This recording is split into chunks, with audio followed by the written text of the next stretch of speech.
하겠습니다. 창세기 38장 1절부터 13절까지 보도록 하겠습니다. 우리 주보와 관진 12절까지 남아 있는데 13절까지 보도록 하겠습니다.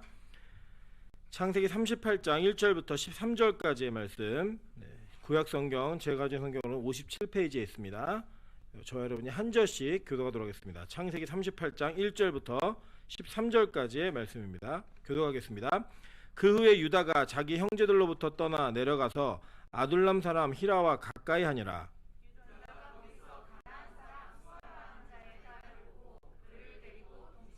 그가 임신하여 아들을 낳음에 유다가 그의 이름을 엘이라 하니라.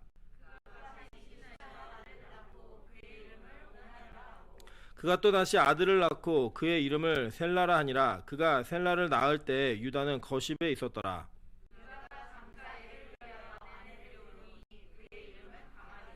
유다의 장자 엘이 여호와가 보시기에 악함으로 여호와께서 그를 죽이신지라.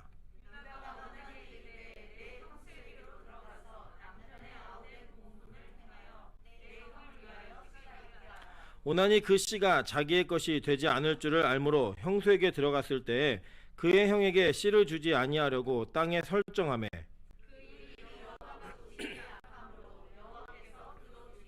유다가 그의 며느리 다말에게 이르되 수절하고 내 아버지 집에 있어 내 아들 셀라가 장성하기를 기다리라 하니 셀라도 그 형들과 같이 죽을까 염려함이라. 다말이 가서 그의 아버지 집에 있으니라.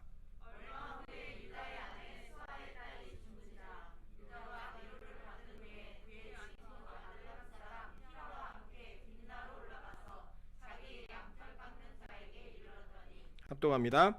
어떤 사람이 다말에게 말하되 내 시아버지가 자기의 양털을 깎으려고 딥나에 올라왔다 한지라. 아멘.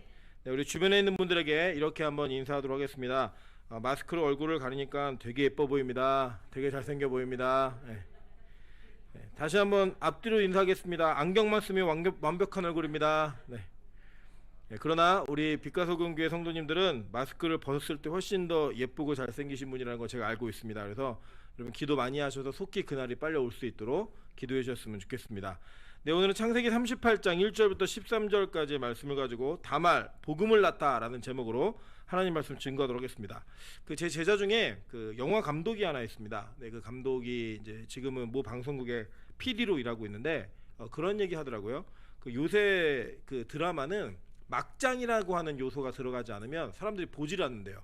그 이유를 들어보니까 이제 그 정통 멜로, 순수 멜로 이런 영화들은 드라마나 영화들은 별로 이렇게 자극적이지 않다 보니까 별로 이렇게 흥미가 없고 이상한 관계를 꼬아놓은 내지는 이상한 소재가 있는 뭐 이런 것들이 굉장히 아주머니들에게 인기가 있다. 그래서 아침 드라마로 갈수록 훨씬 더 자극적인 내용이 많다라는 얘기를 하더라고요. 제가 이제 그 얘기를 예전에 듣고 나서 얼마 안 있다가 이제 TV를 보는데 어떤 장면이 이렇게 짤방으로 나오기 시작했냐면 김치 싸대기라고 여러분 아십니까? 예, 그 아주머니가 그 자기 딸을 괴롭히던 청년을 김치로 갖다가 뺨을 후려치는 이런 장면이 나오는 게 있었고요. 또 주스 흘리는 장면 혹시 아세요? 예, 이게 물 이렇게 대놓고 물이 이렇게 주스가 흘러내리는 장면을 그대로 잡아놓은 장면들이 화제가 됐습니다. 그러니까 뭐 드라마 내용이나 이런 거보다도 그냥 그런 자극적 장면 하나가 사람들의 관심과 이목을 집중시키는 그런 일들이 있더라는 거예요. 사실 뭐 그런 관점으로 본다 그러면 오늘 창세기 38장은 아주 적절한 역할을 하고 있습니다. 완전 막장이죠, 그죠? 이 전체 내용은 우리가 다 시간 관계상 읽지 않았고 뭐 다음 시간에 이 38장 한 번 더 볼 거기 때문에 잘라서 봤지만 이 내용은 이런 겁니다. 그 시아버지와 합방을 하여 아들을 낳은 여자, 쌍둥이를, 그것도 그냥 아들이 아니라 쌍둥이를 낳은 여자, 그가 다말입니다. 인륜의 도덕이나 천륜으로 볼 때 말도 안 되는 일이죠, 사실. 그리고 아마 이런 일이 주변에 있다면 뭐 그 막장 드라마의 극지를 달리는 뭐 그런 내용일 겁니다, 사실. 이제 그런 내용이 이제 기록되어 있는데 도대체 이게 왜 기록되어 있는가? 그리고 과연 이것이 여기 보면은 26절 한번 보세요. 38절 26절 보면 유다가 그것들을 알아보고 이르되 그는 나보다 옳도다라고 얘기합니다. 이 옳도다라고 하는 단어가 짜다크라고도 있는데 의롭다라는 뜻이에요. 의롭다. 네가 나보다 의롭다라고 얘기해요. 그러니까 즉 이 실제로 이 상황을 만드는 사람은 다말이었거든요. 그죠? 다말이었는데 이것에 어떻게 보면 피해자예요. 그 시아버지 유다는. 근데 유다가 이 상황 속에서 뭐라고 얘기하냐면 네가 옳다라고 얘기했어요. 네가 옳다라고 그 얘기를 하는데 과연 이게 어떤 관점에서 옳은 일인가? 성경은 왜 그것을 그대로 기록했는가? 이 내용들을 좀 보면 좋을 것 같습니다. 제가 어렸을 적에 저희는 집에서 뭐 방학이 되면은 성경을 일독을 해야지만 다른 일들을 할 수 있게 좀 배려를 해주셨습니다. 그래갖고 뭐 이렇게 막 은혜와 감격으로 성경을 본 게 아니라 나가 놀고 싶어가지고 성경 일독을 이제 하는 거예요. 하니까 얼마나 재미없겠어요. 성경을 그런 식으로 하니까. 제가 성경을 언제부터 재밌게 읽었냐면 성경을 이거를 읽어가지고 교회를 떠나야겠다. 잘못된 걸 찾아서 교회를 떠나야겠다. 이 생각을 했을 때 정말 재밌게 읽었어요. 왜냐면 이제 잘못된 것만 찾다 보니까 그때 발견된 눈에 확 떴던 본문이 어디냐? 바로 이 창세기 38장이었습니다. 그러니까 성경이 이런 걸 기록한다. 이게 이상한 일이죠, 그죠? 이거는 사실은 은폐하고 덮어도 부족한 이야기를 오히려 부각시켜서 얘기하더라는 거예요. 도대체 이걸 왜 기록했는가? 왜 도대체 이것이 복음의 내용과 연관성이 있는가? 이 내용들을 오늘 좀 중점적으로 살펴보는 전체를 좀 조망할 겁니다. 그리고 다음 시간에는 그때 그렇게 해서 태어난 베레스와 세라, 그다음에 이 베레스가 예수의 족보로 이어지거든요. 그 족보가 어떤 의미가 있는가, 이런 것들을 좀 자세하게 내용을 좀 살펴보는 두 가지 시간 갖겠습니다. 제가 오늘 이걸 딱 준비하다 보니까 어제 새벽에 잠깐 생각이 딱 스치면서 추억이 하나 딱 지나가더라고요. 제가 일전에 요 근처에 있는 교회에서 사역하고 있을 때 우리 빛가수금교회 청년들이 저희 교회를 방문한 적이 있었습니다. 그때 이 본문이었어요. 제 기억에는. 맞죠? 네, 그래서 기억이 안 나죠? 고마워요. 오늘 또 이거 내용을 다 기억하면 어떡하나 이런 불안함이 있었는데 여전히 하나님은 저에게 제 편을 드시는 분이에요. 자꾸 잊어버리시니까 내년에 또 하면 아마 새롭다고 은혜 받으실 거예요. 그때 제가 이 본문을 설교했던 기억이 있습니다. 그래서 생각해보면 그때 우리가 이런 관계가 될 줄 몰랐는데 이제 이렇게 만나서 1장부터 시작해서 여기까지 왔구나라는 그 생각에 좀 나름대로의 저 나름대로 좀 감격이 있었습니다. 어쨌든 이 본문을 가지고 오늘 우리가 좀 은혜를 좀 나눠보도록 하겠습니다. 먼저 이 유다의 이야기를 우리가 독립적인 이야기로 보시면 안 돼요. 왜 안 되느냐? 먼저 이걸 보면 돼요. 우리 일전에 살펴봤던 것처럼 창세기 36장이 누구의 족보였어요? 에서, 그죠? 예. 에서의 족보, 제가 다 알려줬잖아요. 에서의 족보예요. 에서의 족보에 보면 그 에서의 족보니라라고 얘기하면서 수많은 이름들을 기록을 해요. 그죠? 그러면서 그 이름들의 이름을 되게 짤막하게 짝짝짝 지나갑니다. 그러니까 성경은 별로 관심이 없는 거예요. 그리고 여러분이 족보라는 것을 살펴보시면서도 뭔가를 깨달으시는 게 있어야 되는데, 성경에서 그 믿음의 족보가 기록될 때는요, 그 믿음의 족보에 기록되어진 사람들의 나이를 정확하게 기록합니다. 언제 죽었고 언제 애를 낳고 기록을 해요. 그러면서 그들의 죽음과 다시 삶에 대한 소망이 그 성경의 본문 안에 기록이 되는 걸 봅니다. 반면에 이 버림받은 백성들 있잖아요. 버림받은 유기되어진 백성들 관심 없어요. 그냥 몇 살을 살았는지 뭐 얼마 살았는지 이런 관심 없어요. 그냥 그들의 악행이나 그들의 삶을 너무나 간략하게 요약을 해놨다는 거예요. 그런 집약적 요약이 창세기 36장에 있는 이야기입니다. 그러나 37장에 누구의 족보 나와요? 야곱의 족보니라 라고 얘기하면서 첫 번째 등장한 인물이 누구였어요? 요셉이었잖아요. 그죠? 요셉 이야기 쭉 기록해놓고 오늘 38장에 유다 이야기를 해요. 그리고 이 유다도 누구의 족보인 거예요? 야곱의 족보. 그러니까 우리가 장절이 나눠져 있으니까 여러분이 자꾸 헷갈리시는데, 장절이 없다라고 치시면 에서의 족보니라 그러고 에서 족보 얘기 쭉 해주고, 이제 야곱의 족보니라라고 얘기하면 야곱의 아들들을 이야기하는 거예요. 그러면서 이것이 야곱의 족보 안에 포함되는 이야기다라는 거를 잊으시면 안 된다라는 거예요. 그러니까 즉 이 이야기는 뭐냐면, 지금 이 요셉과 유다를 통해 하나님이 이 가문을 통해 이루어가고자 하시는 복음이 계속 이어지고 있음, 이 관점에 중점을 두고 이 본문을 보셔야 된다는 거예요. 이해되셨죠? 무슨 말인지? 그러니까 이걸 독립적인 걸 딱 떼어놓으면 이거는 비윤리적이고 비도덕적이고 말도 안 되는 이야기예요. 그런데 그런 관점으로 딱 보시면 이 본문이 전혀 다른 방향으로 보일 수가 있다는 겁니다. 자, 그런 관점으로 보시면 여기서 어떤 이야기가 나오냐면, 이 유다라는 사람이 그 후에라는 단어를 딱 써요. 그 후가 어떤 사건이 전이었죠? 바로 동생을 팔아먹었던 사건. 거기 팔아먹었던 주역이 유다였잖아요. 그죠? 그 나중에 우리가 이제 신약으로 넘어가서 예수를 판 사람이 유다였다라고 하면서 이게 오버랩되는 걸 우리가 봤잖아요. 그러니까 그 판 다음에 이 유다라는 사람이 자기 형제들로부터 떠나가지고 아둘람이라고 하는 곳으로 내려갑니다. 그러니까 이 아둘람이라고 하는 곳을 여러분 잘 아시는 바와 같이 그 다윗이 도망 다닐 때 아둘람 굴을 본토로 삼아가지고 환난 당한다 빚진 자 원통한 자를 모아놓고 거기서 같이 공동체 생활을 했던 곳이 있잖아요. 동굴이 많은 곳이에요. 근데 지금 이 당시는 여기는 유다 땅이에요. 나중에 유다 땅이 되지만 지금 이 순간에는 이방인의 땅이었습니다. 근데 유다가 일종의 죄의식 같은 게 있었던 것 같아요. 동생을 팔았다는 것에 대한, 나중에 이제 그걸 보상하려고 자기가 대신 잡히겠다고 얘기를 하죠. 근데 그 후에 형제들 보고 있으면 자꾸 그 생각이 났던 것 같아요. 이 사람이 내려갔는데 이 대부분의 회개가 아닌 죄의식은요 인간을 파괴합니다. 그러니까 아 내가 이렇게 됐구나 라고 얘기하면서 그때 이후로는 어떤 삶을 사느냐, 망가지는 삶을 사는 거예요. 뭐 예를 들면 이런 겁니다. 우리 젊은 청년들 중에도 막 이제 학생 때 순수한 믿음을 가졌던 아이들이 술 마시면 안 돼, 큰일 나 이러면서 막 거부하다가 딱 한 번 마시면서 그 마시는 게 자기가 딱 그 마시는 걸로 무너지잖아요. 그러면 어떤 마음이 되면 에이 이미 베린 몸 이러면서 계속 마시는 거예요. 계속. 마찬가지입니다. 우리 청년들 사이에서도 어떤 뭐 이성 간의 스킨십이나 이런 것들이 처음에는 뭐 이걸 지켜야지 뭐 이런 마음이 있다가도 그게 한번 딱 무너지고 나면 그때부터는 막 나가는 거예요. 그냥 갈 때까지 가보자 이러면서 갈 때까지 가볼까 하면서 막 계속 하는 거예요. 그냥 끝까지. 죄의 속성은 그런 겁니다. 죄의 속성은요 사람을 한번 잡아 얽어매는 걸로 끝내는 것이 아니라 그 얽어맨 것으로 인해서 그를 넘어뜨리고 끝까지 파괴와 파멸을 시키는 게 죄의 속성이에요. 그래서 죄는 기본적으로 안 지는 것이 좋아요. 기본적으로는. 지어도 물론 하나님이 그것을 건지는 분이 우리 하나님이시지만 여러분이 그 죄와의 싸우는 싸움을 앉아서 싸우는 것보다 짓고 난 다음에 싸우는 건 10배 이상 어렵습니다. 이게 바로 죄의 속성이라는 거예요. 그래서 아마 이 유다는 야 내가 동생을 팔아먹은 인간이구나 라고 하는 그 자책감과 죄책감으로 인해 그가 자기 형제들로부터 떠나가지고 내려가서 막 산 것 같아요. 막 사라는 이거 결과가 뭐냐면 아둘람 사람 즉 이방인이었던 히라와 함께 친하게 지냅니다. 그러다가 여기에서 또 그의 그 수아라는 제 딸을 보고 그를 데리고 동침해서 이방 여자와 결혼을 했어요.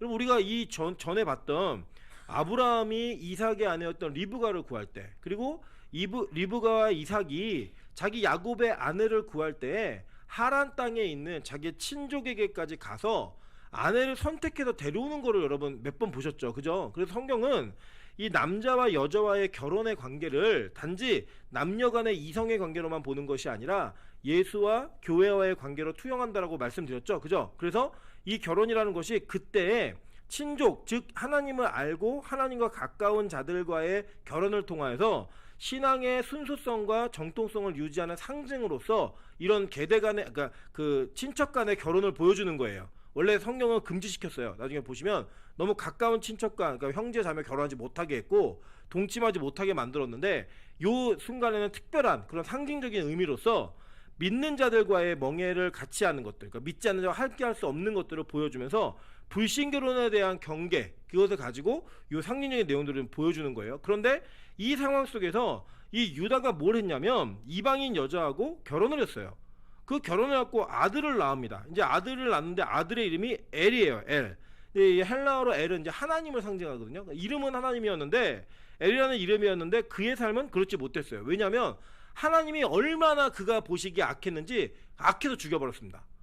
그러니까 뭐가 실패한 거예요? 그는 결혼도 실패했고 자녀 교육도 실패한 거예요. 여러분 아시는 바와 같이 이삭이 나중에 이전에 이삭이 그 모리아산으로 올라갈 때 아버지에게 뭐라고 묻죠? 아버지 제사 드릴 거 다 준비되는데 어린 양은 어디 있습니까? 제사 드릴 재물은 어디 있습니까? 이게 물어요. 그건 뭐냐면 이삭이라는 아이가 어려서부터 아버지에게 하나님께 제사 드리는 법이 어떤 건지를 배웠는 거예요. 배워서 그 예배 드리는 법을 올바르게 드리는 것을 그가 인지했고 그 인지한 것이 그 상황 속에서 말로 튀어나오는 거예요. 제가 방금도 그 찬수가 예배가 드리기 싫대요. 싫은데 이제 이유가 뭐냐 물어봤더니 자기는 이주양 전사님이 싫대요. 그러니까 노대현 전사님과 이주양이 헷갈려요 자꾸. 그러니까 노대현 전사님이 싫대요 자기는. 그러니까 이유가 뭐냐 그랬더니 그냥 뭐 대중 없이 싫어요. 제가 말씀드렸지만 얘는 뭐가 이렇게 자기가 가기 싫은 목적이 있으면 그 중간에 어떤 이유를 갖다 대요. 그러니까 어린이집 가기 싫으면 옷이 따갑다, 뭐 오늘은 너무 피곤하다, 자기 가기 싫다, 별의별 이유를 다 댑니다. 싫대요. 싫다 그래서 버티고 있다가 노대현 선생님과 약속을 한 것 같아요. 50분에 가기로 해서 너 빨리 예배 들어갔더니 자기 50분에 가기로 해서 깜짝 놀랐습니다. 시계 못 보거든요. 근데 50분에 간다 그래서 무슨 일인가 했더니 노대현 선생님과 약속을 한 거예요. 이제 50분이 되니까 엄마를 붙들고 늘어지는 거야. 안 가겠다고. 그래서 제가 가서 엉덩이를 한 대 팍 때려갖고 울려서 보냈습니다.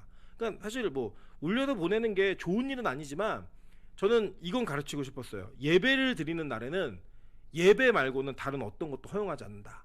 그러니까 저는 사실 제가 좀 자유로운 사람이라서 어린이집에 가기 싫다 그러면 그래 아빠 또 좀 자다가 아빠랑 같이 가자 이런 얘기를 해요.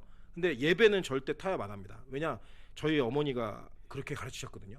예배를 그렇게 가르치셔서 뭐라고 했냐면 야 너 주일날 아파서 병원 갈 힘이 있으면 예배 드려가서 교회에서 주고 얘기했어요.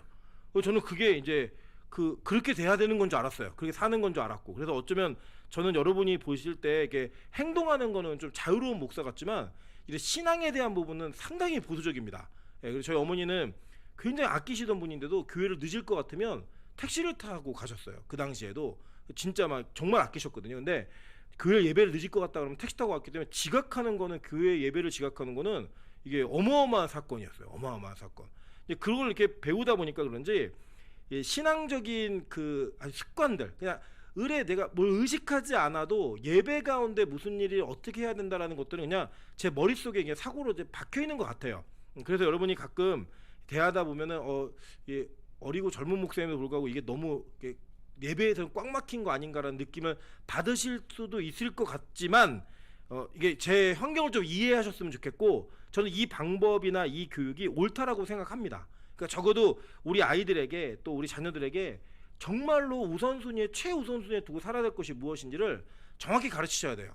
그러니까 예배를 안 드리면 어떤 것도 허용하지 않았어요. 저희는 예배 자체를 실패하는 거 그거는 완전 잘못된 일이었고 제가 한번 말씀드린 적 있죠. 주일날 예배 드리지 않고 수영장 가겠다고 얘기했다가 정말 그 수영장에 간 것처럼 땀을 비오듯 흘리며 맞았습니다.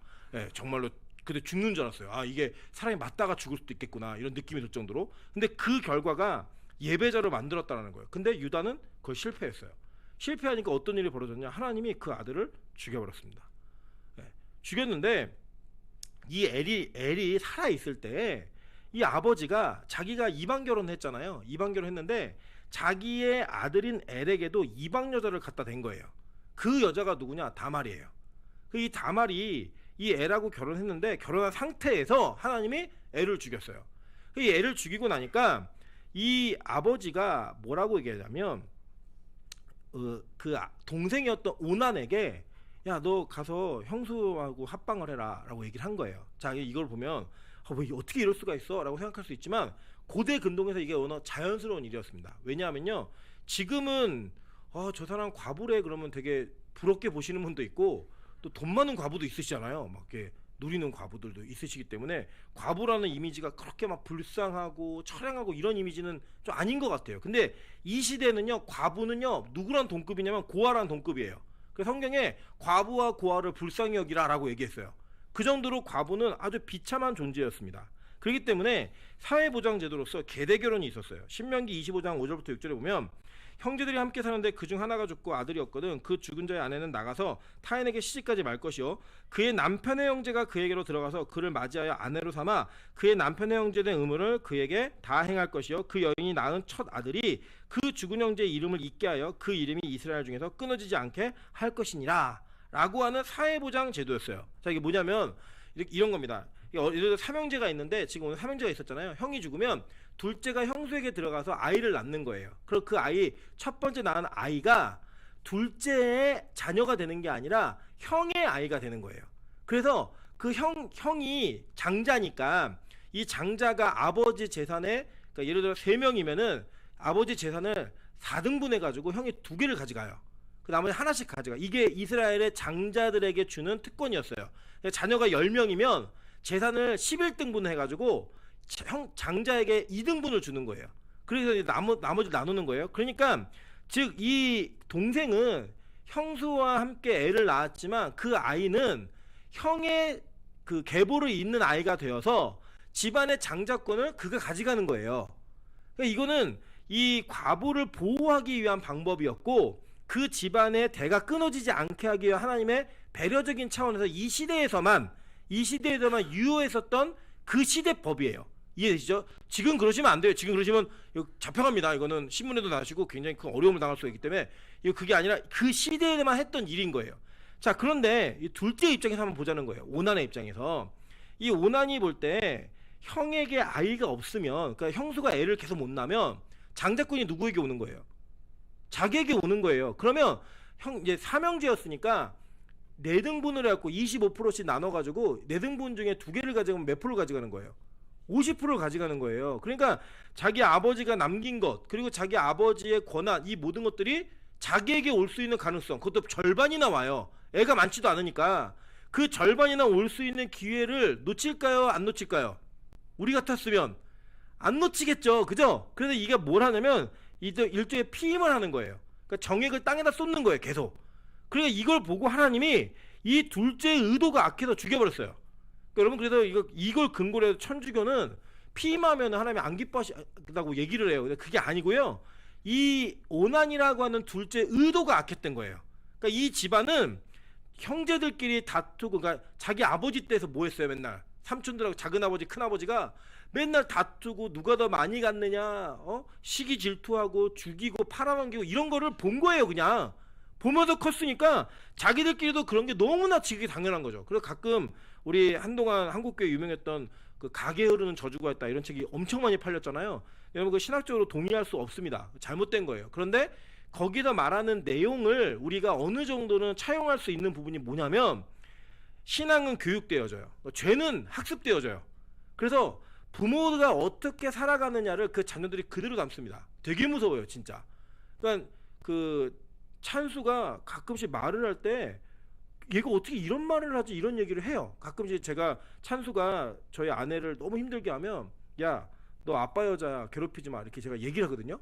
그래도 이제 어느 날 엄마가 등이 가려웠다 그러고 제가 등을 긁어주면서 네가 좀 긁어줬더니 자기는 내일 긁어줄 거래요. 아빠 긁으래요. 근데 아빠가 긁어주고 아빠랑 친하게 지낼 거야 했더니 갑자기 찬수가 아빠, 엄마는 찬수 여자야, 딱 이러더라고요. 그러니까 그대로 얘기를 하는 거예요. 부모가 얘기했던 거를 그대로 얘기하고, 어제는 또 저희 아내가 저를 괴롭히니까 엄마 괴롭히지 마, 아빠는 찬수 남자야, 이러더라고요. 그래서 제가 이상한 집안에 이상한 족보가 지금 형성되고 있습니다. 그러니까 그대로 배워요, 그대로. 그래서 이 죄는 학습됩니다. 유전되는 것도 있고 학습이 돼요. 그 학습이 되어지는 그 학습이 이 집안에 그대로 나타난 거예요. 그랬더니 이 유다가 자기가 이렇게 살았던 것을 회개하는 게 아니라 어떻게 하냐면, 이 내 팔자가 드센 여자가 들어와갖고 내 새끼들 다 죽이나, 다 잡아먹는구나 이래갖고, 이 셀라라고 하는 막내가 아직 성인이 안 됐으니까 너 집에 가 있어, 그럼 내가 성인 되면 부를게 라고 얘기를 하고 집으로 보낸 거예요. 그러니까 즉 유다는 자기가 어떤 삶을 살고 있는지, 자기의 영적 상태나 신앙의 상태가 어떤지 자기 스스로 자가진단을 할 수 없을 정도로 다 망가진 거예요. 모든 영적인 기능 자체가. 왜 그런가? 죄로 인해서. 그래서 그에게는요, 기업이라고 하는 것이 없는 자가 된 겁니다. 시편 127편 3절부터 5절에 보면, 보라, 자식들은 여호와의 기업이요 태의 열매는 그의 상급이로다. 젊은 자의 자식은 장사의 수중의 화살과 같으니 이것이 그의 활통에 가득한 자는 복되도다. 그들이 성문에서 그들의 원수와 담판할 때 수치를 당하지 아니하리로다 라고 얘기해요. 그러니까 즉 지금 첫째 둘째 죽고 막내 하나 살아있는 거예요. 그런데도 자기가 지금 이 여호와의 기업이, 태의 기업이 무너지고 있다라고 하는 것을 인식하지 못한 거예요. 그러니까 이는 원수에게 조롱당할 만한 상황이 된 거예요, 지금. 그래서 지금 이 집안에 어떤 위기가 벌어졌느냐, 대가 끊어질 위기가 벌어져 있는 거예요. 자, 근데 여러분 여기서 잘 보세요. 이제 하나님의 관점으로 좀 보시자는 거예요. 하나님의 관점으로 볼 때 하나님은 이미 이 유다를 통해서 복음을 이어가기로 작정하셨어요. 그죠? 그래서 나중에 창세기 49장에 가면 이 유다의 집안을 통해서 어떤 일이 벌어질 건지를 이미 언약을 하셨습니다. 6번 한번 먼저 볼게요. 창세기 49장 8절부터 10절입니다. 유다야, 너는 내 형제의 찬송이 될지라. 내 자손이 내 원수의 목을 잡을 것이요 내 아버지의 아들들이 내 앞에 절하리로다. 유다는 사자 새끼로다. 내 아들아, 너는 움킨 것을 찢고 올라갔도다. 그가 엎드리고 웅크림이 수자자 같고 암사자 같으니 누가 그를 범할 수 있으랴. 규가 유다를 떠나지 아니하며 통치자의 지팡이가 그 발 사이에서 떠나지 아니하기를 실로가 오시기까지 이르리니 그에게 모든 백성이 복종하리로다 라고 얘기하면서, 나중에 이제 본문 우리 49장에 가면 배우시겠지만 이 본문을 통해 예수 그리스도가 이 가문을 통해 온다라고 하는 명확한 계시가 주어졌어요. 그러니까 하나님의 언약이 있었던 거죠. 자, 그런 상황인데 지금 유다는 자기 새끼를 아끼는 마음에 이 복음을 이어가는 것을 포기했어요. 그죠? 그리고 이 아들들은 원래는 그 사명으로 자녀들을 얻어가면서 계속 복음을 이어갔어야 했는데, 이 집안이 악행을 행함으로 말미암아 아들 둘이 다 죽은 거예요. 생산할 수 있는 남자가. 그리고 나서 그 가능성이 있는 여자였던 유일한 며느리였던 다말, 이 다말까지도 멀리 보내면서 복음이 끊어질 위기에 처하게 된 거예요. 여러분, 이것은 단지 인간의 선택에 의해서 하나님의 계획이 무너지고 있는 사건이 아니라 더 심각한 영적 전투였음을 성경은 얘기합니다. 계시록 12장 1절부터 5절 한번 볼게요. 하늘에 큰 이적이 보이니 해를 옷 입은 한 여자가 있는데 그 발 아래는 달이 있고 그 머리에는 12별의 관을 썼더라. 이 여자가 아이를 베어 해산하게 되며 아파서 애를 쓰며 부르짖더라. 하늘에 또 다른 이적이 보이니 보라, 한 큰 붉은 용이 있어 머리가 7이어 뿔이 10이라. 그 여러 머리에 7 왕관이 있는데 그 꼬리가 하늘의 별 3분의 1을 끌어다가 땅에 던지더라. 용이 해산하는 여자 앞에서 그가 해산하면 그 아이를 삼키고자 하더니 여자가 아들을 낳으니 이는 장차 철장으로 만국을 다스릴 남자라. 그 아이를 하나님 앞과 그 보좌 앞으로 올려가더라 라고 얘기해요. 자, 여러분, 이제 계시록을 개론을 들으신 분들은 기억하시겠지만 이 철장을 가지고 만국을 다스릴 남자가 누구예요? 예수잖아요. 그리고 이 아이를 낳으려고 했던 여자는 누구예요? 에? 교회, 그죠? 교회였고 그 태어난 아이는 예수였잖아요. 그리고 교회가 예수를 낳는 그 장면 속에 누가 이걸 방해하는 거예요? 붉은 용, 옛뱀, 큰 용, 마귀가 지금 이 사건을 방해하고 있는 내용인 거예요. 즉, 이 상황과 이들의 마음 가운데는 지금 자기의 인간적 선택으로 인해 뭔가가 어그러지고 있는 것이 아니라 영적 싸움의 최현장 전방에서 복음이 이어지느냐 끊어지느냐 하는 위기, 그리고 그 전쟁의 현장이 오늘 여러분이 읽으신 본문의 눈앞에 놓여져 있는 겁니다. 그러니까 이거 요한계시록을 더 알고 싶다 하시는 분들은 일부 예배를 들으시면 돼요. 나중에 이제 그 내용들이 뭔지를 정확히 이해하실 수 있습니다. 그러니까 지금 이게 이 아이, 여기 이 가문을 통해 아이가 끊어지면 뭐가 끊어지는 거예요? 복음이 끊어지는 거예요. 결론적으로 얘기하면요, 지금 이 다말은 단지 내가 애를 낳아서 이 가문의 재산을 가져가겠다라고 하는 자기의 개인적 욕심으로 아이를 낳은 것이 아니라 그는 믿음으로 말미암아 그가 자기의 인지적으로 100% 깨닫지 못했다 할지라도 하나님의 감동에 의해 어떻게든 내가 이 집안의 대를 이어가야겠다라는 그 열심을 가지고 지금 이 작업들을 해 나가고 있는 거예요. 이해되셨죠? 무슨 말인지. 그러니까 단지 뭐 성적으로 못 참아, 욕구를 못 참아가지고 뭐 시아버지와 동치 뭐 이런 내용이 아니라 꼭 시아버지여야 됐던 거예요. 꼭 유다의 가문이어야 됐던 거예요. 왜냐? 복음을 이어가기 위해서. 그 장면을 위해서 지금 이 여자는 모든 준비를 하고 있는 거예요. 자, 계속 보세요. 5번 보시면 갈라디아서 3장 16절에 이 약속들은 아브라함과 그 자손에게 말씀하신 것인데 여럿을 가리켜 그 자손이라 하지 아니하시고 오직 한 사람을 가리켜 내 자손이라 하셨으니 곧 누구예요? 그리스도라 라고 얘기한 거예요. 그 이 후손이 어디에 나와요? 3번 한번 볼게요. 다시 한번 창세기 3장 15절인데 내가 너를 여자와 원수가 되게 하고 내 후손도 여자의 후손과 원수가 되게 하리니 라고 얘기해서 지금 뱀의 후손과 여자의 후손의 전투가 있을 거라고 얘기하고 그 사건이 십자가로 그리고 부활과 승천으로 마무리되는 승리가 나타날 거라고 이미 예언되었죠. 원시복음으로. 그죠? 그 예언되어진 장면이 지금 이어져 가고 있는 가운데 뱀의 후손과 여자의 후손의 전쟁이 있는 거예요. 지금 이 전쟁의 최현장, 최첨단의 최전방의 현장이 바로 여러분이 읽으신 오늘 이 장면인 겁니다. 그래서 오늘 이 장면 속에 유다가 그 집에 보낸 그 자기 며느리였던 다말이 집에 있는데 자기 아내가 죽어요. 그 사이에 이 아내가 죽었고 이게 보니까 양털을 깎는 날이 된 거예요. 이게 뭐냐면 이 당시는 이제 양털을 깎을 때 지금도 그렇지만 이제 한꺼번에 다 깎습니다. 양털이 막 풍부할 때 싹 계절 맞춰서 깎아가지고 그 양털을 모아요. 그러니까 지금은 수급날이에요. 수급날.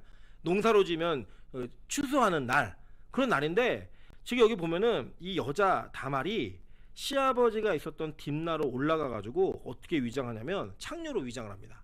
창녀로 위장하는데 여기 그 14절에 보시면 딥나 길겨 에나임 문에 앉으니 라고 얘기해요. 그죠? 근데 이 문이라는 단어가 성경에는 이제 몇 가지 단어가 쓰이는데 페타흐라는 단어가 있고 샤르라는 단어가 있는데 그냥 성문이라고 하는 그 문은 이제 샤르라고 하는 이런 내용들로 이렇게 진문으로 쓰이는데 페타흐는 어떤 신전이나 성 그리고 전체적인 이렇게 그 오픈되어 있는 공개적 장소의 문을 얘기할 때 이 페타흐라는 단어를 써요. 그러니까 즉 여기 뭐냐면 여러분 그 영화 300에 보시면 그 영화 300 보신 분 계신가요? 그걸 보시면은 이 스파르타 왕이 전쟁을 할지 안 할지를 물을 때 신녀들에게 물어요.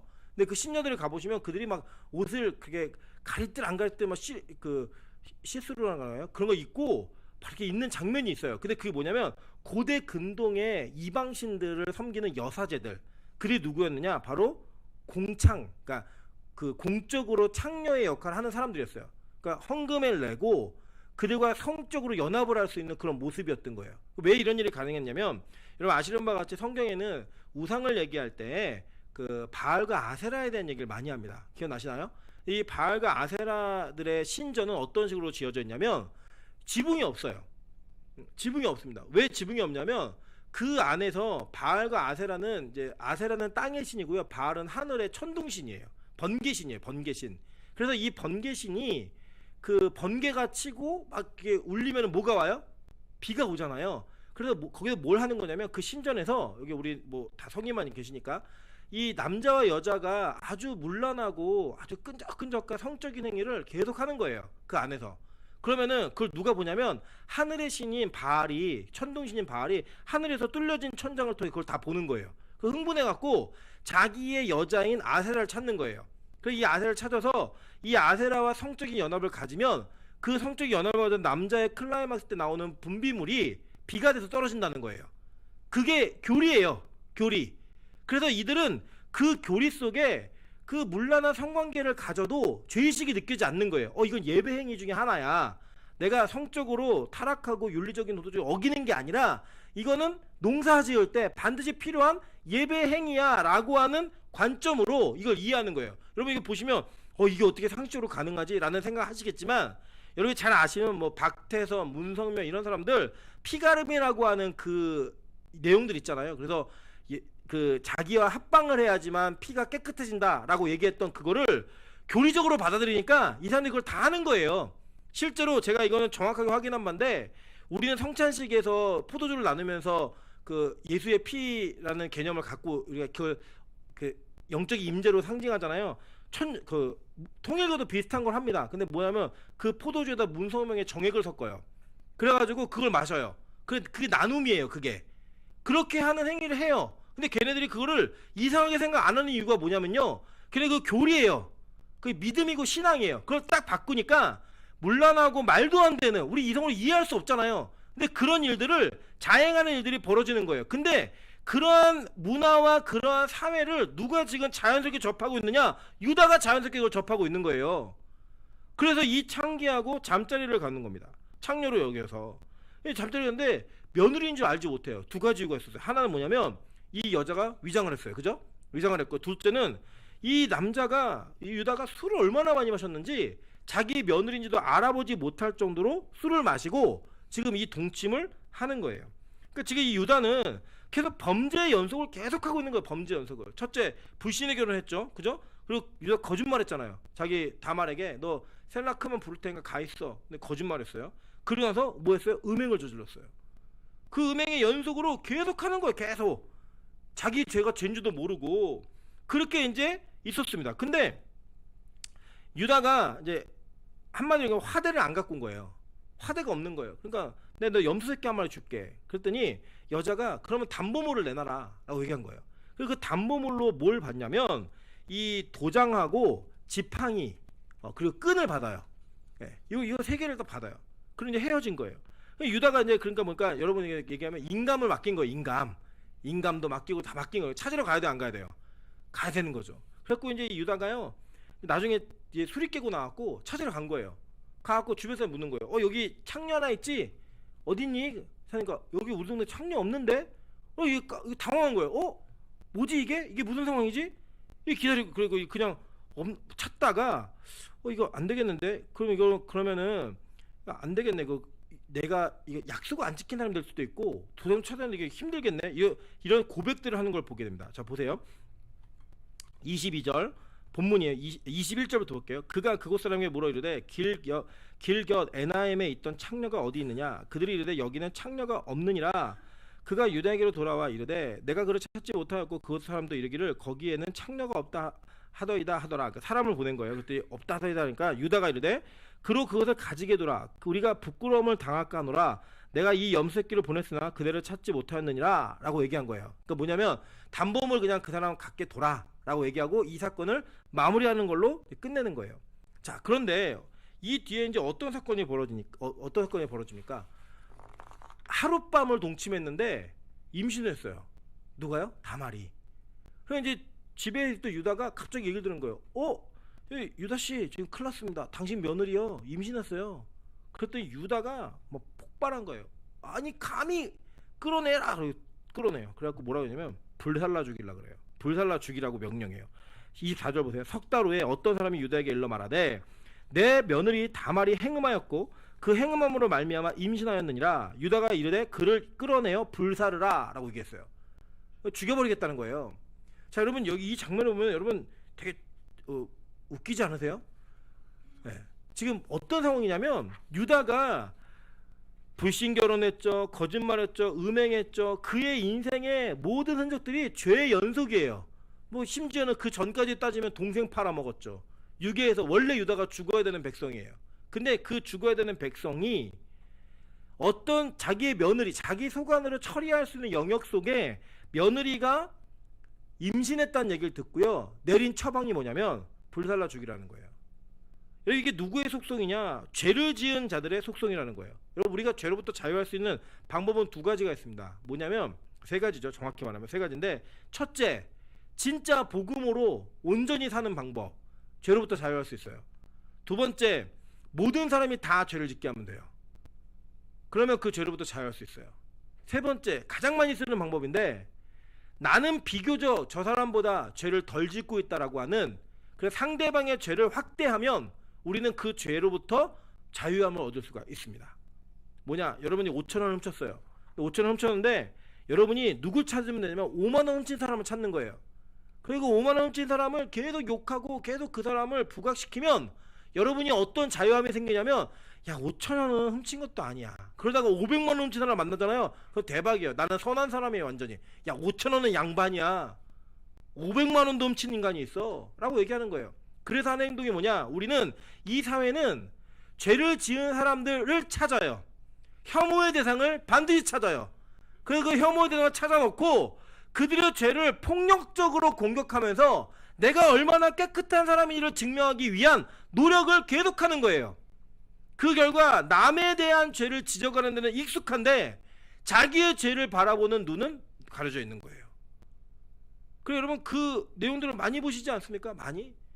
요 근래에 사실 보면요, 코로나가 이제는 그냥 운 없으면 걸리는 거예요. 물론 우리는 이제 하나님 계획 가운데 있는 일이지만 세상 사람의 관점에 보면 운 없으면 걸리는 거고요. 지금 코로나의 방역을 철저히 하기 위해서 집 밖으로 안 나오고 그것 때문에 나가는 것을 참는 사람이 정말 계십니까? 여러분 가면 다 외식도 하셨고, 그죠? 놀러도 다니셨고, 찻집에서 얘기도 하시고, 밥도 먹고 다 하셨어요 이미.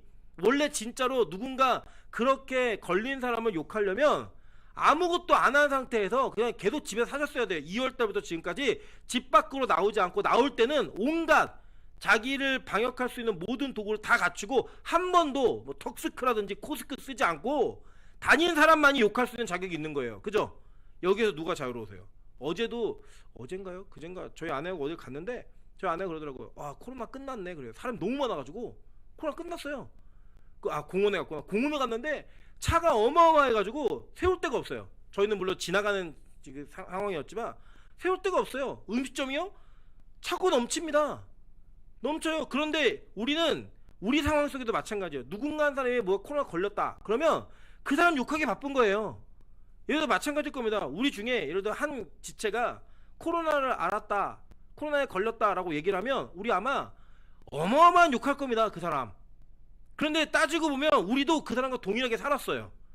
그런데 우리의 죄는 못 보는 거예요. 우리의 실수와 과오는 보지 못하는 거예요. 누구 걸 봐요?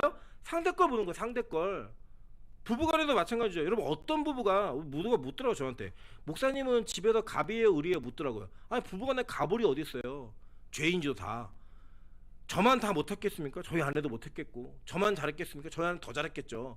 다 상호간에 일방적인 관계는 없는 거예요. 모든 관계성에. 근데 우리는 누가 한 사람이 잘못하면 그 잘못이 마치 헤어지는 것을 방불케 하는 그런 싸움을 해가면서라도 너의 잘못을 인정하라고 시켜요. 자꾸 강요해요. 이유가 뭐냐? 그래야지만 내가 상대적으로 선한 자가 되기 때문에.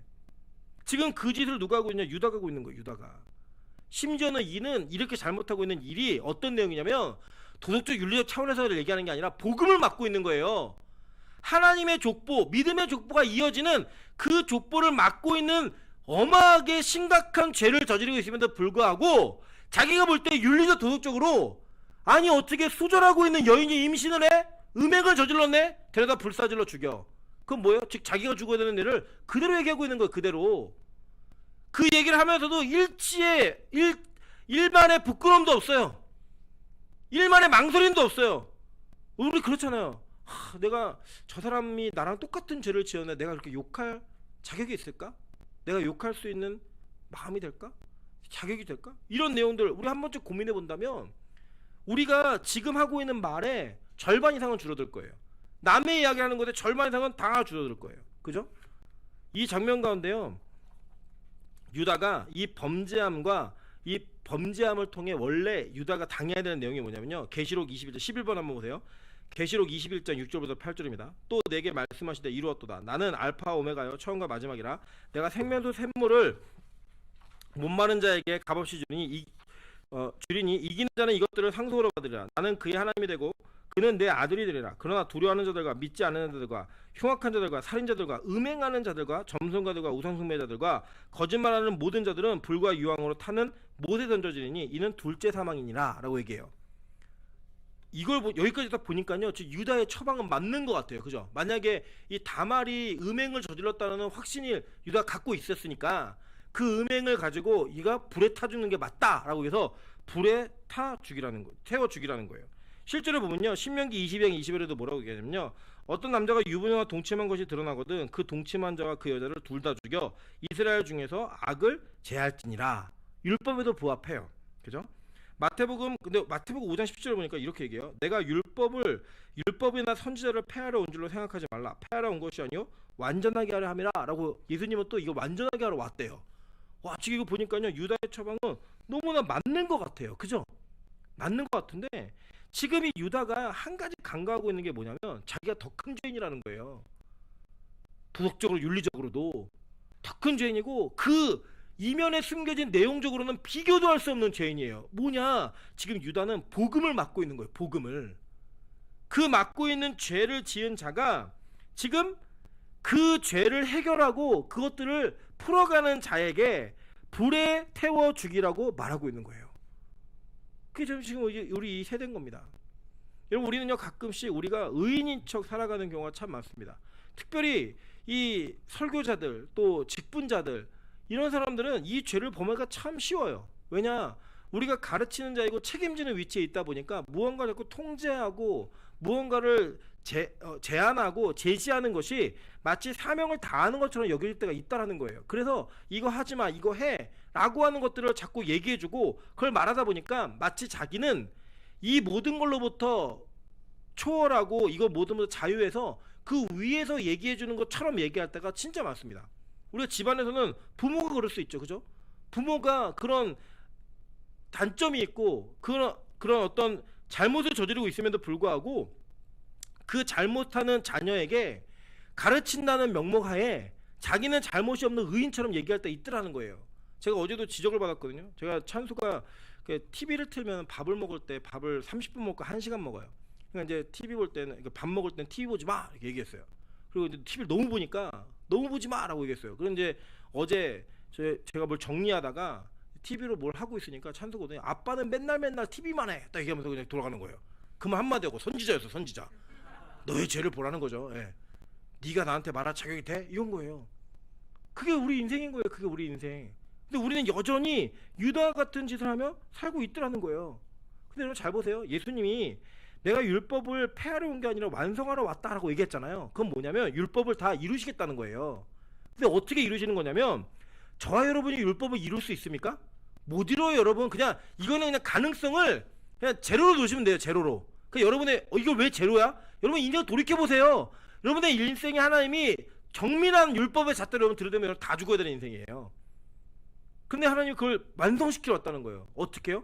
주님이 그걸 대신 이루시는 거예요. 그리고 그 의를 우리에게 전가시켜 주는 거예요. 다른 게 아니고. 그러면서 주님을 따라 사는 삶을 통해 완전하진 않지만 그 삶을 이뤄가기 위한 걸음과 싸움을 하게 만드는, 그게 바로 하나님의 은혜인 거지. 여러분이 완벽하게 율법을 이루는 게 아니에요. 그건 언제 가능하느냐? 하나님 나라가 가서 가능한 거예요. 이 땅에서는 절대 불가능한 일이에요. 그래서 우리 모두는요 다 죄인이에요. 로마서 13장 8절부터 10절에 이렇게 얘기합니다. 피차 사랑의 비 외에는 아무에게든지 아무 빚도 지지 말라. 남을 사랑하는 자는 율법을 다 이루었니라. 간음하지 말라, 살인하지 말라, 도둑질하지 말라, 탐내지 말라 한 것과 그 외에 다른 계명이 있을지라도 내 이웃을 내 자신과 같이 사랑하라 하신 그 말씀 가운데 다 들었느니라. 사랑은 이웃에게 악을 행하지 아니하나니 그러므로 사랑은 율법의 완성이니라 라고 얘기하면서 지금 예수님이 그 사랑을 이루어내시고 그 사랑으로 말미암아 어떻게 율법이 완성되는지를 우리에게 가르쳐주고 계신 거라고요. 우리 율법의 항목을 다 못 지킵니다. 지키는 순간이 있다 할지라도 여러분이 그게 영속되지 않아요.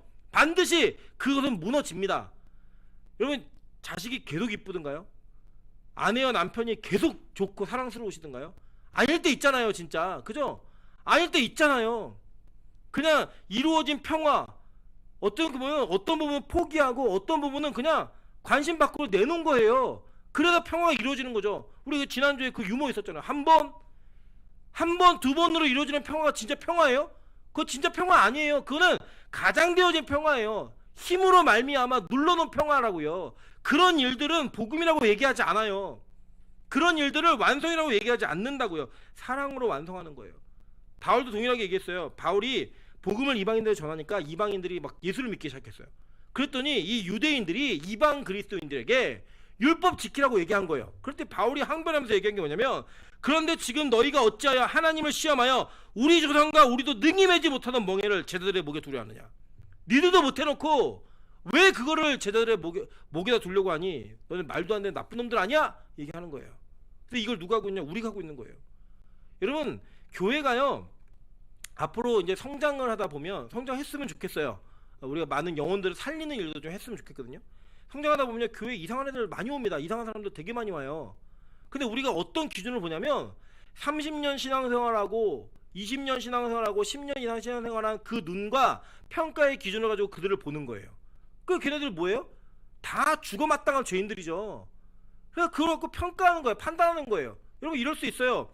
우리가 가르치던 아이가, 우리 교회 새로운 아이가 내가 화장실 문 열고 들어갔는데 담배 피다 걸릴 수 있어요. 그때 어떻게 해야 돼요? 물 뿌리면서 어디서 담배 펴 이렇게 얘기해야 돼요? 그러지 말고 말보로 피지 말고 국산 펴라 이러면서 국산 사주고, 그죠? 다음번에 용서해주고 다음번에 들키지 말고 펴. 권사님한테 와 담배값 줄게. 그래 조금씩 줄인다 매달. 이러면서 그 사람을 품어가는 모습 보여줘야 되는 거죠. 그죠? 뭐 찢어진 바지, 뭐 노란 머리, 뭐 빨주노 초 파란 거 다 올 수 있어요. 그리고 오면은 우리 있잖아요. 유빈이도 막 자기 주황색 걸로 나한테 처음 해봤대요 저렇게. 저는 중학교 때 했는데 전 처음 했대요 저를. 처음 하고 오는 저 머리를 보면서 야 어떻게 찬양 인도하는 애가 권사 조카가 저럴 수 있어 이러면서 머리 밀어버려 그러면 잘 때 밀어버리고 삼손이에요.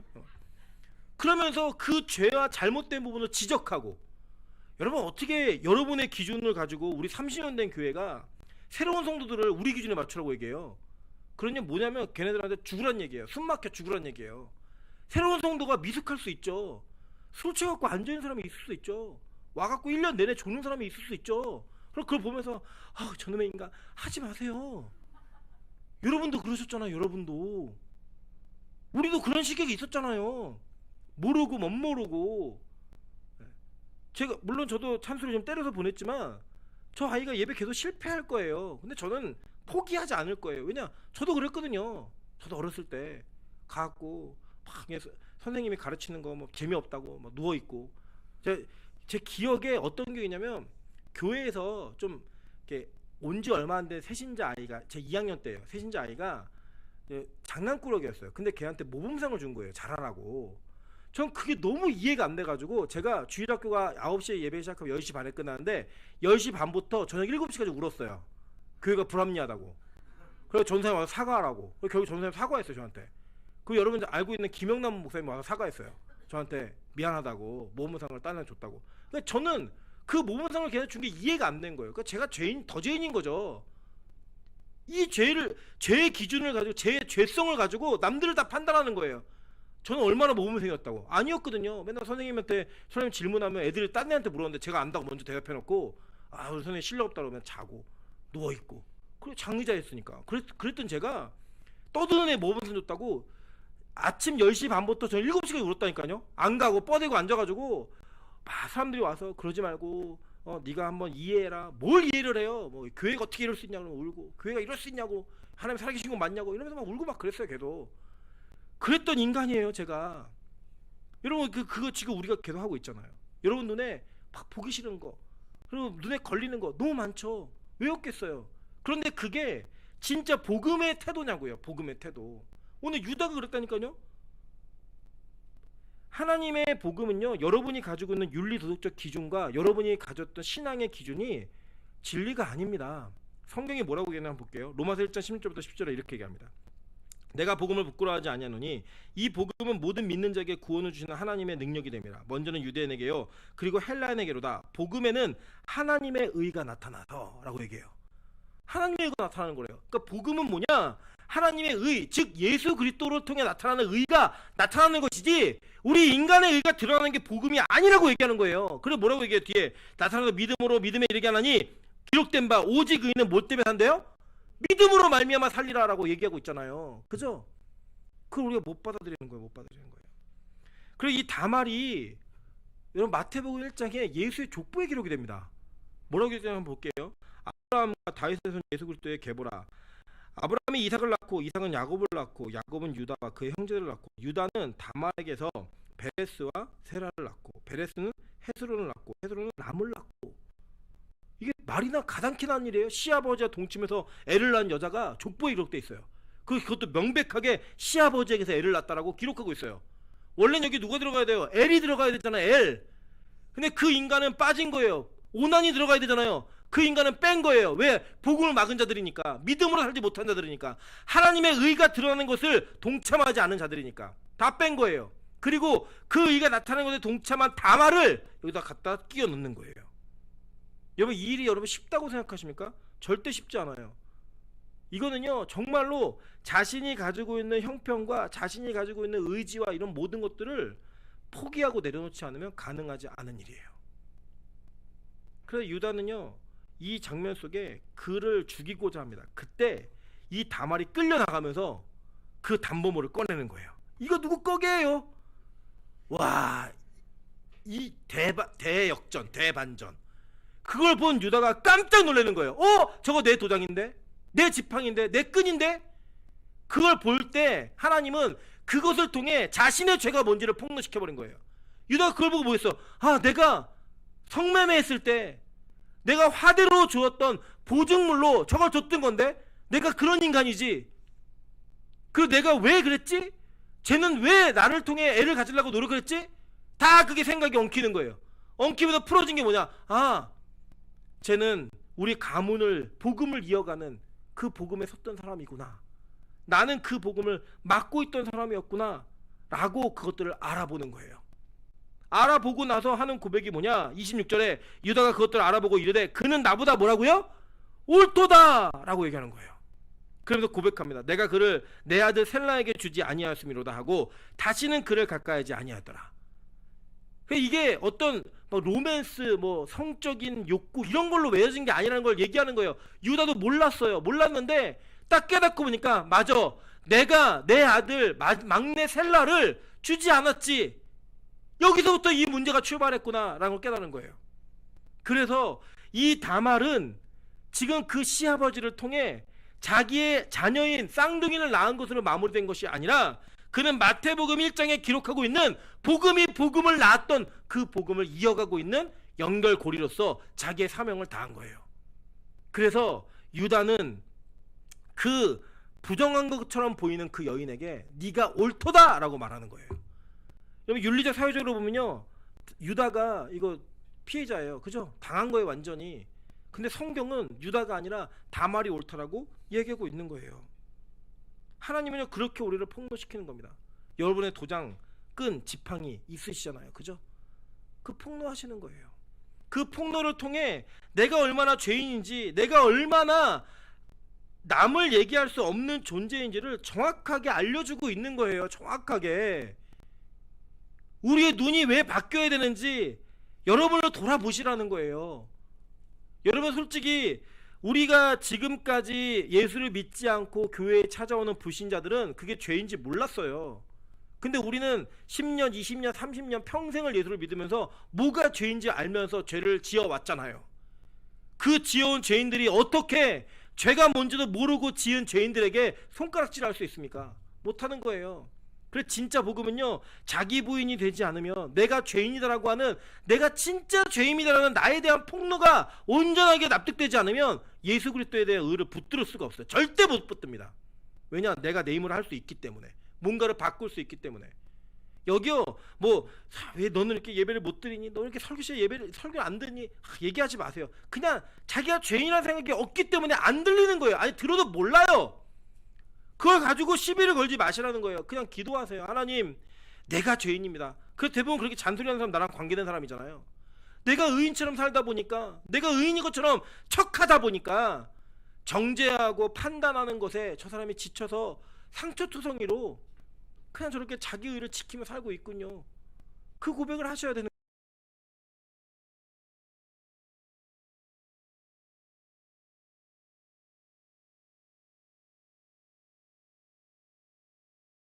이렇게 됐습니다라고 고백을 해야지만 그 영혼에게 일하시기 시작하는 거라고요. 그리고 그걸 믿으셔야 됩니다. 왜 그러지 않습니까? 이거를 위해서요, 이거 딴 거 아니에요. 예수님이 이 땅에 오셨을 때 어떻게 오셨는지 아세요? 다말처럼 창녀로 오셨어요. 그게 무슨 말이냐? 여러분, 창조주가 피조물이 된다는 거는 치욕입니다. 수치예요. 아닙니까? 수치잖아요. 여러분이 장난감을 만들었는데 사람들이 여러분 장난감 취급해요. 장난감이 돼버렸어요. 수치 아니에요? 치욕이에요. 이건 모멸감이에요. 그런데 그 예수가 이 땅에 그런 존재로 오셨다는 거예요. 이유가 뭐냐? 복음을 이어가기 위해, 복음을 완성하기 위해, 우리와 같은 죄인을 구원하시기 위해 이 땅에 오셨다라는 거예요. 그러니까 정말 예수의 제자로서의 삶을 살기 위해서는요, 우리가 그렇게 살아야 되는 거예요. 누군가를 위해, 누군가 잘못하고 죄를 지으면 하나님, 저게 나의 죄입니다. 나의 죄의 결과, 내가 잘못 살았던 결과가 이런 상황을 만들어냈습니다 라고 고백함으로써 그 문제에 대한 은혜를 광고해야 되는 거예요. 근데 우리는 여전히 손가락질하는 거예요. 누가 무슨 문제를 일으켰다더라, 어떤 교회가 이런 문제가 있다더라. 제가 요 근래에도 어떤 얘기를 하다 보니까요, 어떤 교회에 어떤 문제가 있대요. 문제가 있는데 그 문제가 있는 것 때문에 그 문제와 연결해서 되게 자기 자신이 되게 힘들어하더라고요. 용납할 수 없대요, 그 문제를. 그래서 제가 그랬어요. 그 문제 진짜 피해자가 누구니? 그래, 너는 그런 죄가 없니? 모르겠다. 나는 그 얘기에 대해서 뭐라고 못하겠다. 나에게 기회를 주셨던 것처럼 나는 그분에게도 기회가 있었으면 좋겠다.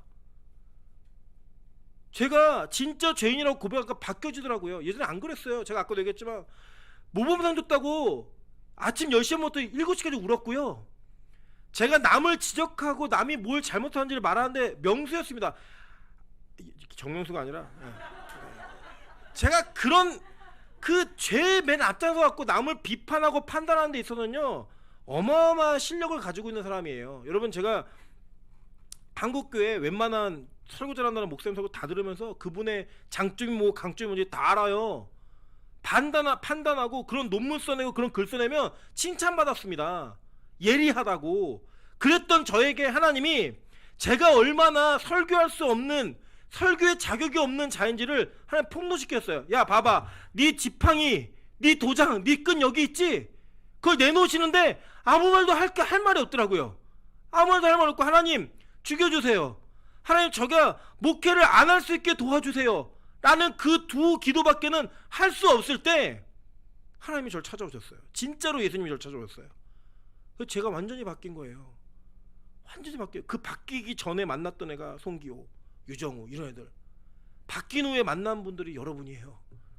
물론 지금도 바뀌고 있지만 그 바뀌어진 저의 모습을 통해 이제는 하나님이 뭔가 일을 하고자 하시는 그 모습이 있을 때 제가 너무 감사하고요, 자격이 없음을 알아요. 그래서 솔직히 저는 제가 아까 이런 말 들으면 불안해 하시는데 그 불안해, 하나님이 언제 목회를 그만해라고 얘기해도 저는 그 말에 한마디도 대꾸도 할 수 없이 아멘으로 순종할 수밖에 없는 사람이에요.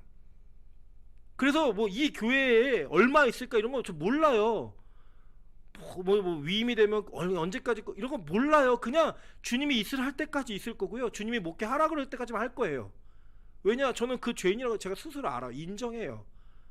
더 이상 뭣도 바라지 않아요. 그냥 지금 오늘 저를 사용하신 하나님이 계시다라는 그 한 가지가 저에게는 지금 오늘 설교할 수 있는 이유고, 하나님은 오늘 저에게 말씀을 주셨기 때문에 제가 이 교회 담임으로 있을 수 있는 이유 딱 하나예요. 그래서 저는 몸이 부서져도 어떤 일이 있어도 저에게 말씀이 끊기지 않는 한 이 강단을 지킬 거예요. 근데 이게 끊어지면 전 끝이에요.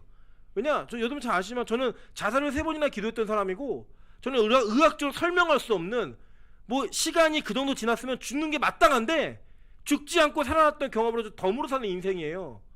그래서 저는 제가 얼마나 큰 죄인지를 알고 있습니다. 여러분이 말씀하지 않으셔도. 그래서 지금 그 죄인이 복음 하나를 붙들고 사는 거예요. 하나님, 저는 진짜 자격이 없는데 그래도 이 부족한 나에게 복음이 터지게 하신 하나님, 성경을 깨닫게 하신 하나님, 그게 감사해서 사는 거예요. 오늘도 내일도 그렇게 살 겁니다. 그리고 그것 때문에 이 땅에 나를 위해 오신 그 예수 그리스도가 지금 저를 붙들고 계시기 때문에 지금 호흡하고 있는 거예요.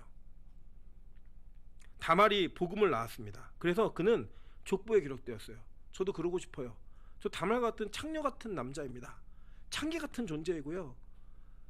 인간이 생각할 수 없는 죄를 지었던 존재입니다.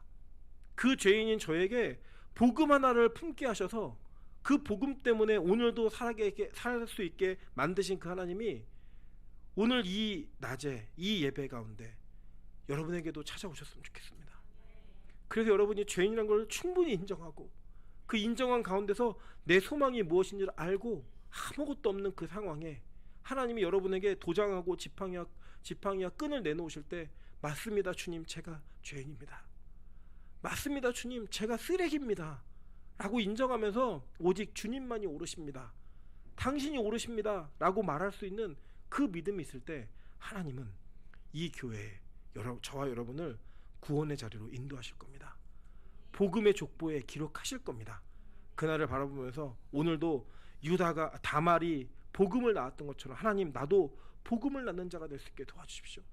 내 모든 흔적에 예수 그리스도를 인정하고 나의 부정함과 내가 쓰레기됨과 나의 창녀 같음을 인정하며 이 땅에 나를 구하기 위해 창녀로 오신 그 예수 그리스도를 붙들고 살아가는 그런 존재가 될 수 있게 도와달라고 그래 기도하시는 저 여러분 되시기를 주님의 이름으로 축원합니다. 시간 같지만 찬양으로 기도하겠습니다. 우리 그 사랑이라는 찬양이 있습니다.